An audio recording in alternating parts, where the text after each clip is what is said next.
International crisis গ্রুপের প্রতিনিধি দলের সঙ্গে বৈঠক করেন প্রধান উপদেষ্টা অধ্যাপক মোহাম্মদ ইউনূস। বৃহস্পতিবার রাষ্ট্রীয় অতিথি ভবন যমুনায় ডক্টর কমফোর্ট এরোর নেতৃত্বাধীন ওই প্রতিনিধি দলকে ডক্টর ইউনূস জানান, অন্তর্বর্তী সরকার নির্ধারিত সময়ের মধ্যে নির্বাচন অনুষ্ঠানের জন্য প্রতিশ্রুতিবদ্ধ এবং কোনো দাবির কারণে ভোট পিছিয়ে দেওয়া হবে না।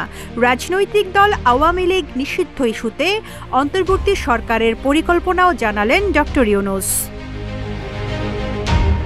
প্রধান উপদেষ্টা বলেছেন, সরকার নির্বাচনের জন্য দুটি সম্ভাব্য সময়সীমা নির্ধারণ করেছে এবং নির্ধারিত তারিখ পরিবর্তন করা হবে না।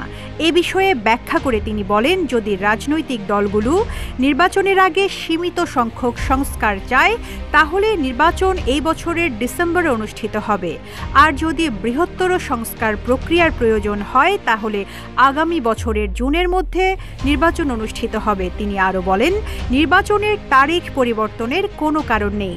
পাশাপাশি তিনি জোর দিয়ে বলেন, আসন্ন নির্বাচন অবাধ ও সুষ্ঠু হবে। ওয়ালটন আবারও মিলিয়নিয়ার অফারে ওয়ালটন ফ্রিজ কিনে আপনিও হয়ে যেতে পারেন মিলিয়নিয়ার। রাজনৈতিক দল আওয়ামী লীগের বিষয়ে অধ্যাপক ইউনূস বলেন, অন্তর্বর্তীকালীন সরকারের আওয়ামী লীগকে নিষিদ্ধ করার কোনো পরিকল্পনা নেই।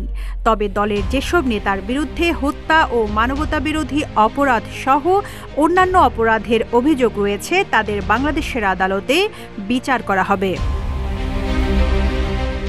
অধ্যাপক মোহাম্মদ ইউনূস জানান, জাতিসংঘের তথ্য অনুসন্ধানী মিশনের প্রতিবেদনের ভিত্তিতে জুলাই অভ্যুত্থানের সময় সম্ভাব্য অপরাধের অভিযোগ থাকায় আওয়ামী লীগ নেতাদের বিরুদ্ধে আন্তর্জাতিক অপরাধ আদালত হেগে মামলা করার বিষয়টি সরকার বাতিল করেনি। এটি এখনও আলোচনার টেবিলে রয়েছে বলে উল্লেখ করেছেন তিনি। প্রধান উপদেষ্টা আরও জানান, জাতীয় ঐক্যমত্য কমিশন বৃহস্পতিবার রাজনৈতিক দলগুলোর সঙ্গে সংলাপ শুরু করেছে। সরকারের নীতি নির্ধারণে দিক নির্দেশনা দিতে জুলাই সনদ চূড়ান্ত করা ও স্বাক্ষরের পরিকল্পনাও রয়েছে বলে তিনি জানান। ইন্টারন্যাশনাল ক্রাইসিস গ্রুপের কর্মকর্তারা রোহিঙ্গা বিদ্রোহী নেতা আতাউল্লাহর গ্রেপ্তারকে সরকারের শান্তি ও স্থিতিশীলতা বজায় রাখার প্রতিশ্রুতির ইতিবাচক লক্ষণ হিসেবে প্রশংসা করেন। তারা জোর দিয়ে বলেন, রাখাইন রাজ্যের বিশাল অংশ নিয়ন্ত্রণকারী আরাকান আর্মির সঙ্গে সরকারের আরও কার্যকর যোগাযোগের প্রয়োজন। অধ্যাপক ইউনূস জানান, ঢাকা রোহিঙ্গা শরণার্থীদের জন্য ত্রাণ সহায়তা ত্বরান্বিত করতে কাজ করছে এবং আসন্ন জাতিসংঘের বিশেষ সম্মেলনের মাধ্যমে রোহিঙ্গা সংকটের প্রতি বৈশ্বিক মনোযোগ আকর্ষণ করার আশা করছে।